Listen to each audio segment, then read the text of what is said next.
Helen, it's great to see you again. We met recently, as you recall, a month ago in the meeting in Manchester to discuss the changes in CLL practice in the UK, which have been brought about by the recent decisions that have been made by NICE with regards funding. And that's now the readily availability of both the venetoclax obinutuzumab regime for patients in the frontline setting, along with some availability of acalabrutinib as an alternative to ibrutinib in the relapse setting, but also now available for patients in the frontline setting.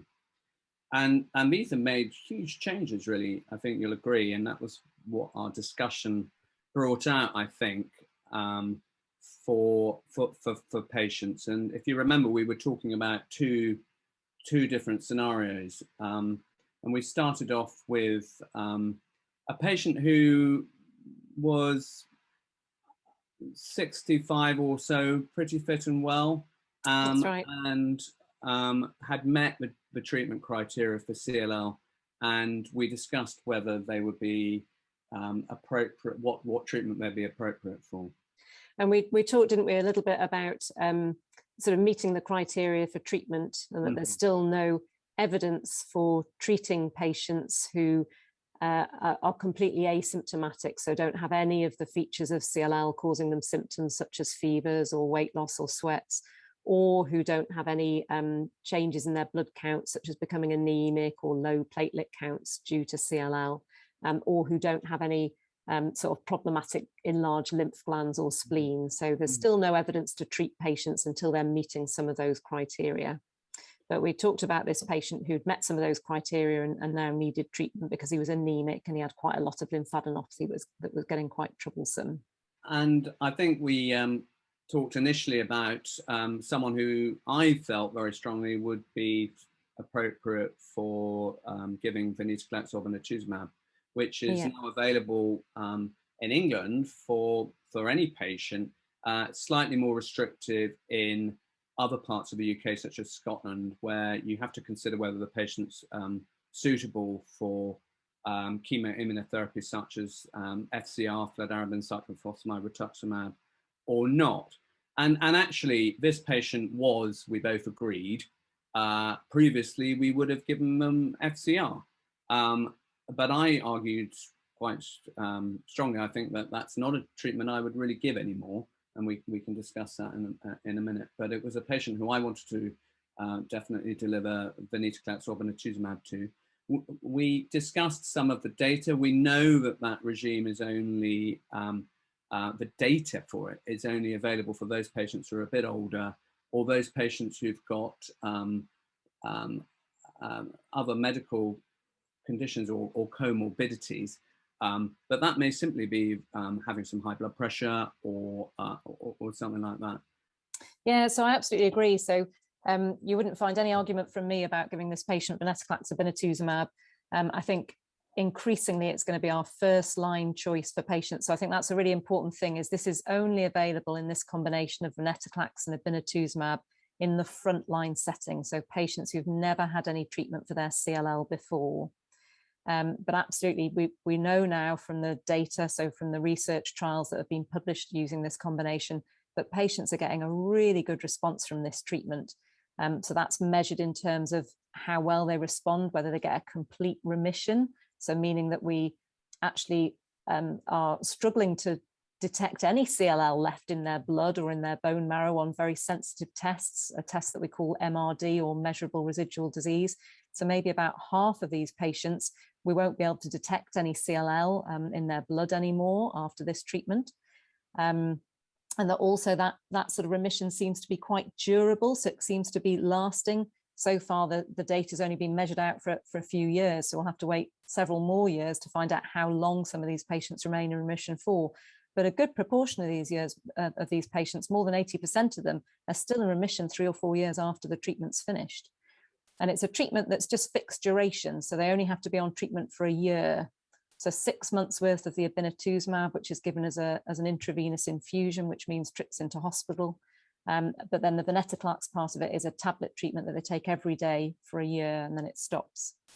I guess one of the interesting things, and certainly when I talk to my specialist nurses in my hospital is that they do still think that the first part of the treatment is quite laborious for patients. Yeah. You come in for really quite a few infusions early on. It's weekly actually for the first 3 weeks, and the first dose is a sort of test dose. And I must admit, quite a few of my patients seem to end up being admitted to hospital for one reason or another. It's always very manageable. There's we always overcome, but the infusion-related reactions and potentially drop in blood pressure can feel a bit flu-like. So quite often, and in fact, I think increasingly, we suggest if you've got some of those risk factors of that, like a very high white count or very bulky disease, that it might actually even be worth coming in overnight just to certainly bring a bag. Yeah, definitely. Come prepared, thinking you might stay the night. So that's the sort of first month of the treatment, isn't it? Yeah. When they just get the obinutuzumab, which is the infusion bit going into the vein. So they just get that weekly for the first 3 weeks. The tablet bit of the treatment doesn't get added in until the 4th week of the first month of the treatment. So those first few weeks is just the obinutuzumab antibody treatment being given as an infusion into the veins. And as you say, it's not uncommon for patients, particularly in that first week of treatment, to find they get a sort of reaction to the infusions, like an allergic type reaction, maybe low blood pressure or feeling a bit shaky or shivery. So you're quite right. I certainly tell all of my patients to bring a bag on that first day and expect that they might end up having to be admitted overnight just to let that reaction settle down. But usually by the following day, they're feeling fine and they're able to go home. Yeah, and I guess an advantage of giving the antibody first is that the problems with the tumor lysis with the venetoclax ramp up really seem to be less. Yeah. So probably need to monitor. Well, we monitor still pretty closely, but don't actually see any issues with that. So once you're doing that, although it all sounds very scary when you read the information or you get given it, actually, it's just a question of making sure that the medical and nursing and other people are running around and doing the right things, and you're going to be all hospitals, I think, will be doing this differently, but I guess it's your sort of people's individual hematologists and specialist nurses will have their way of arranging the venetoclax and the obinutuzumab, so which bit of the department it's being given in and how they're doing the blood test monitoring that's needed around the time of starting the venetoclax tablet bit of the treatment. So that's all about protecting the kidneys and the risk of this tumor lysis syndrome. When we first start the venetoclax, the risk of the CLL cells breaking down and causing problems with the kidneys.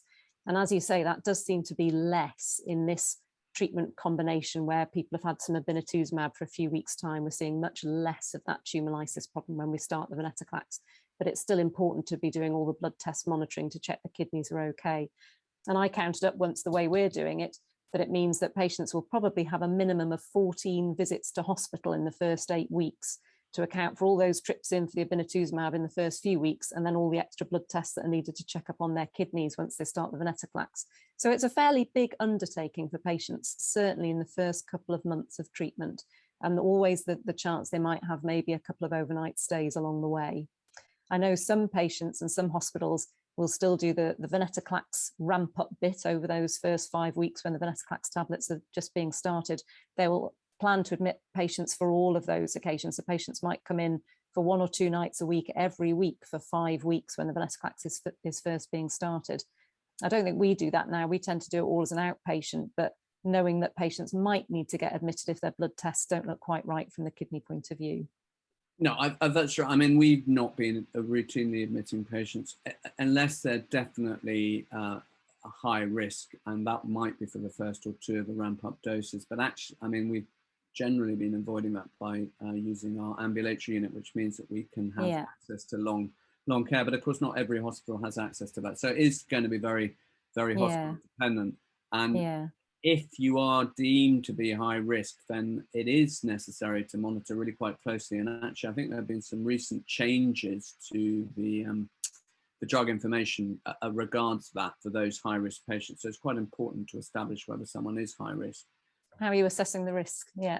So I would want to I would certainly, obviously I'd look at someone's white count, because if that's greater than 25, then that would be high risk. But also doing a CT scan at some stage doesn't necessarily need to be done absolutely when you start the obinutuzumab, although often that is the case that you use that one. But if you've got enlarged lymph nodes, that's how I would do it. Yeah.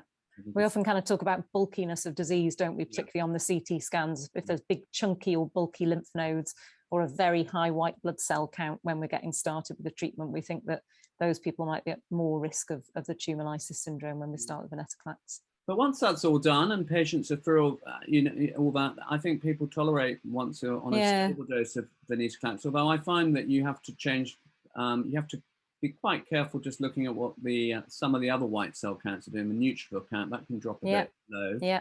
And that responds usually very nice to an injection of something called GCSF. Or occasionally I'll dose interrupt or dose reduce, but that needs a bit of monitoring. But again, quite manageable. And I find that patients actually, once we're through the first couple of months, it's all going pretty well. The data certainly suggests extremely good responses, especially for those patients with very favorable risk factors, such as the mutated IGHV group, or those patients who don't have an abnormality of the 17p gene. So it's a year's treatment overall, in that the tablets continue for a year in total. But after that initial couple of months of quite a lot of hospital visits, hopefully mostly outpatient, but some might be inpatient, there's then another sort of 4 months of both tablets and some monthly infusions on the day unit. And then those infusions stops and it's really just another 6 months of tablets. And my experience has been very much the same, that once the patients have got through that first 2 months of quite a lot of trips into hospital, fingers crossed, so far people seem to be getting through it really smoothly without much bother, apart from, as you say, the low neutrophil white blood cell count. So when that treatment comes to an end, when they've finished their year of treatment, how do you assess patients? How do you assess their response at that point? I mean, the studies did both CT scans and also looked, as you say, at the measurable residual disease. And I may or may not offer those, or in fact, I'm pretty open-minded. So if someone is keen on having that, I'll do it. It doesn't really change how I'm going to manage going forward, but I do fully accept that both for my patient and for myself, it does tell me the kind of what I think is going to happen. It's very easy to do a peripheral blood test if that's, I mean, we have it in-house at King's, and any diagnostic centre should be able to offer that, so your hospital should be able to send it away. And that does tell you how likely or what time interval before the disease may or may not come back. So I think it is helpful, and we're probably all learning about that. But it's not absolutely essential. Not everybody wants to know. No, exactly. I'm tending to very much, I mean, I think, you know, the full blood count's obviously dead easy. We're monitoring that all the way through, and that gives us a bit of a measure of how things have responded. Has the white cell gone back to normal, and have the other bits of the blood test returned to normal? And it's easy enough to do a CT scan and make sure all the lymph nodes have gone away if they were there to start with. I think the MRD, the measurable residual disease test, so as you say, they do definitely give us more information about how long the remission might last. But I'm very much sort of talking to my patients about it, about whether they want to know that extra information, because it might be brilliant news and give you great reassurance. But if we find out that you're still MRD positive, so we still are detecting low levels of CLL, it doesn't mean we're going to start any more treatment on you now. We're still just going to be actively monitoring things. And so I wonder for some people whether it makes them a bit anxious to find that out. So I'm tending to discuss it with my patients, whether they want to know that result or not. So we also considered when, you know, other situations, whether there would ever be a role for chemoimmunotherapy anymore, but also more importantly, in a way, what other treatments are available. I think actually, although we'd originally thought that we would still be thinking about whether FCR, for instance, might be suitable for anyone, I mean, I'm of the view now that the data is definitely suggesting that this really very rarely offered. I'm personally not really offering it at all. I think you're probably right. I mean, it's so interesting, isn't it? Just compared to a few years ago, we're really offering a whole different set of treatments. And there'll be patients who just 2 or 3 years ago, we would have been offering bendamustine and rituximab, or fludarabine, cyclophosphamide, rituximab, FCR, to patients who've never had any treatment for CLL before. And now I doubt we're going to be using that barely at all. We talked in our meeting, didn't we, about whether or not we would ever consider FCR in sort of much very fit patients. So the thing with FCR being that it is actually quite an intensive chemotherapy regimen, and it can put people at risk of really quite serious or even life-threatening infections, and also potentially the risk of other cancers later in life. So it is quite an intensive treatment. The possible benefit of FCR is there's a small group of CLL patients in whom there is quite good data now that even 10, 12 years after the treatment, they're still in remission. So it's possible there's a group of patients with really good risk features in their CLL. So these particular sort of molecular mutations or gene findings we can look for, so particularly the mutated IGVH gene group of patients who seem to do especially well with FCR. And we talked a little bit about whether we would consider offering them chemotherapy FCR rather than venetoclax obinutuzumab. Yeah, and it's definitely still a nice approved treatment and part of the recommendation pathway. I'm personally not offering it, but I can understand in those rarer cases where that would be the case. And I say rare because on the whole, these patients actually are quite a small proportion of the patients. Absolutely, yeah. It does feel as if it's very unlikely, because I mean, I wouldn't offer any patients now in more than a frontline setting, so patients who are onto their second or third or subsequent lines of treatment, I wouldn't offer any of them chemotherapy-based treatments. So it does feel as if really chemotherapy or chemoimmunotherapy is probably nearly out the window for CLL, which is a huge change just in a couple of years. It's extraordinary how it's changed so quickly, because that was the gold standard. And I remember it when it all came in and it was absolutely what you had to offer. And I was certainly offering it until very recently. But now with both, as we've said, with venetoclax obinutuzumab, but also what I would be offering is a BTKI inhibitor. And I think increasingly I will be offering acalabrutinib to patients. And I think the other scenario we talked about was a patient where that would be the treatment of choice. And I think that if I look at my own practice, and I have a varied practice, it's probably slightly younger age than absolutely every hospital because of the nature of where I am in London and the referrals I get. But I still would say that, I mean, it's really 50-50 whether I'm going to be offering venetoclax obinutuzumab or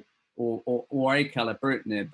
Clearly, I've been offering ibrutinib to patients who've got abnormalities of 17p, but that's unusual in the frontline setting.